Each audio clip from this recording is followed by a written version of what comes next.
else went on down there? Let's see. Well, I saw the sock fight was great. That was amazing. Were you there for that? Yeah, I was up top with the bucket of the mop. I was on the ring. It was Kreischer, Big J, me, and Attell with microphones, and just zinging and zanging while these women are doing sock wrestling in a boxing ring in the center of Skankfest.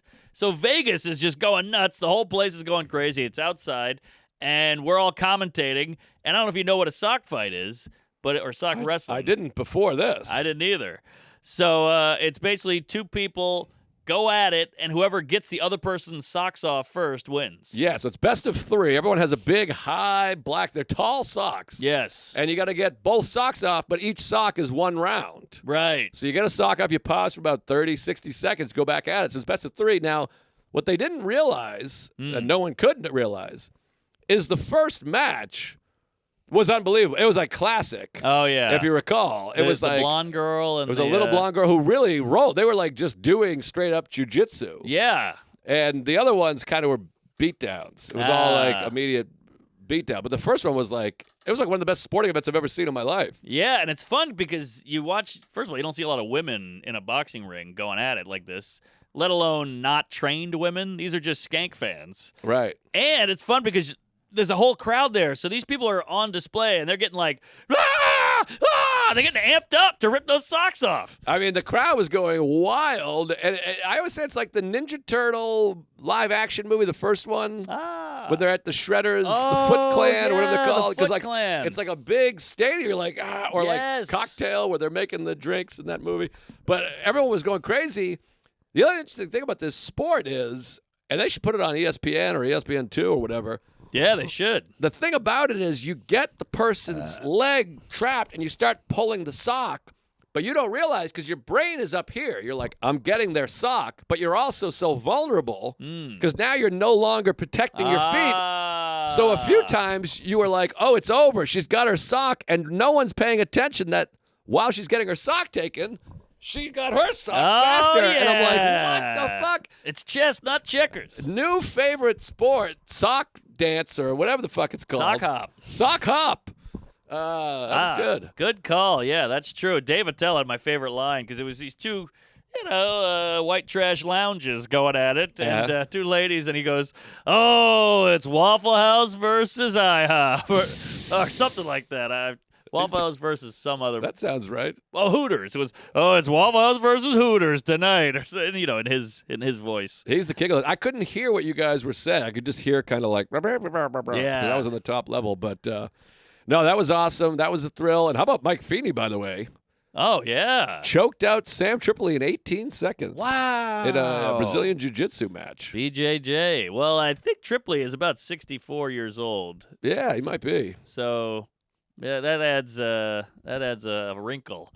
And how about that cigar tent was popping off the whole time, and I was holding court in there. That was fun. Nate came by with his tour manager, and that was a lot of fun, and telling all the old stories. It's also fun coming back. Like, I was doing spots last night, and you're like, oh, you were at Skankfest, and you're kind of like, oh, it's weird because I have this whole world over there, and then now we're all just back, and it's back to normal. It's like we're all in an orgy, and then I'm seeing them at the mall. That's a great point. There's a weird feeling after. Yeah, it does feel like kind of back to school. Like it was like a summer vacation. We went crazy, and then now we're back in school, and everyone's got their best clothes on. Right. I was at the Cellar last night for my show, and I see Nate up on the TV, and he's doing sets because he's doing SNL. Right. So I was like, oh, wow, Nate's here? Wow. It's discombobulating, so I run up and I go, come do my show. He ran the set. It's killer.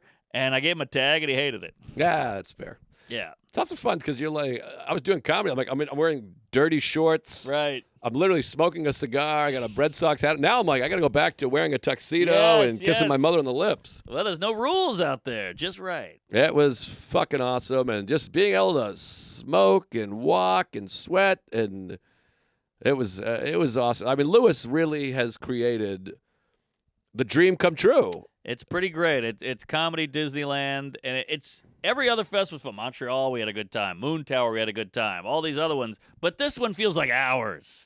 You know what I mean? I Yeah. feel comfortable there, and there's debauchery, but it still runs well.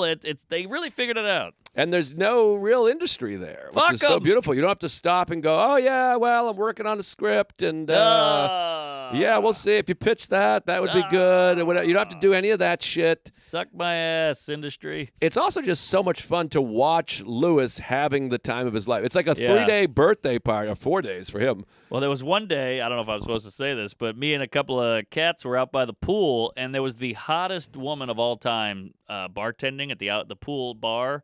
And we were like, man, look at her. Holy shit, she's an 11. My God.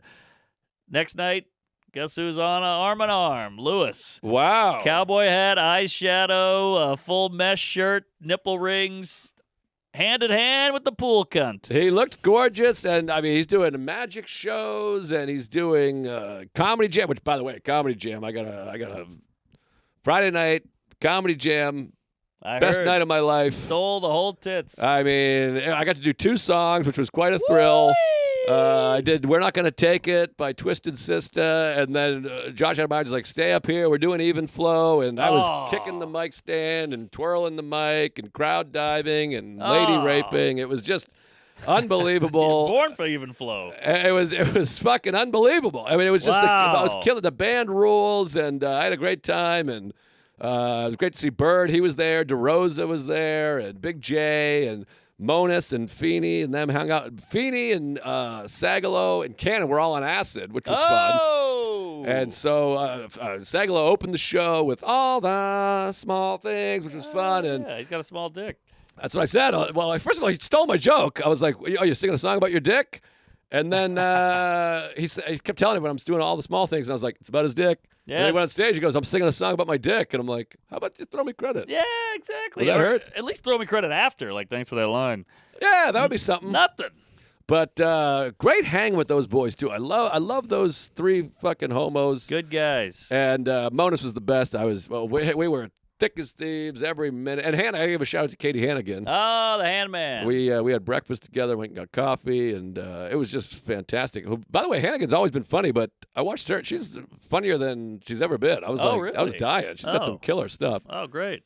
And then I'd be remiss to not mention the world premiere of Tom Dustin, Portrait of a Comedian. Which did you hear any good things? I heard everybody queefed, everybody cried, Tom cried. I heard it was a hit. Yeah, Ranazizi came into the cigar tent. I guess he was emotional. He's like, I just saw a film. It changed my life. I got to make some calls. Wow. Bobby was like, he's literally crying. I mean, I saw Tom talking to Bert, and Bert's like, you have a club in Key West? I'll be there. Right. So I think Bert's going to do like a month residency. Well, I'm nervous because Bert gets mentioned in the film because Tom talks about how he heard Bert being like, if I were retired, I would just open a comedy club. And then Tom's like, beat you. Ooh. Which is scary because, Bert's a competitive fella. I feel like Bert's got to go down there and squash him like a bug. Nah, he's got kids and a, alcohol problem. Well, So does Tom.